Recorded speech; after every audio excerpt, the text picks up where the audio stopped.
A rí wípé wọ́n ń ṣe ọdún àṣà cultural ceremony ní ìjọ àtúnbí lónìí. Ẹ̀yà wo ni ẹ̀yin sojú mà? Ẹ̀yà Hausa ni sojú lónìí. Hausa ni ọkọ yín ni àbá Hausa lẹ́yìn fúnra yín? Rárá o, nínú àwọn méjì tó ṣe Hausa.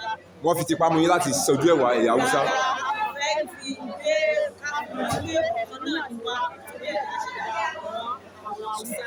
So ohun tí ẹ̀ sọ fún wa nísìnyí wípé inú yín dùn láti sojú ẹ̀yà Hausa. Bẹ́ẹ̀ni, inú mi dùn láti sojú Hausa lẹ́nu.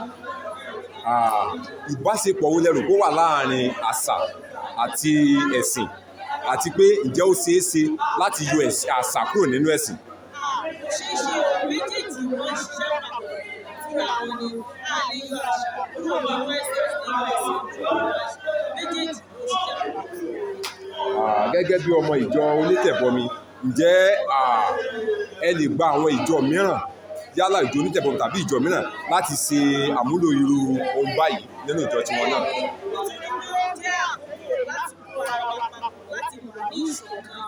Káṣí náà ní sọ pé èmi ni Hausa, èmi ni Yorùbá, èmi ni ó jẹ́ káwà ní papọ̀ pé ìràwọ̀ láti hàn pé ọ̀kan náà ni àwọn orílẹ̀-èdè. Mo gbàdúrà pé àlàáfíà Ọlọ́run yóò máa jọba ní inú ilé wa, yóò jọba lórílẹ̀-èdè wa bákan náà. A kí wa pé a kú ọdún àti èyí sàmọ́dún. Please subscribe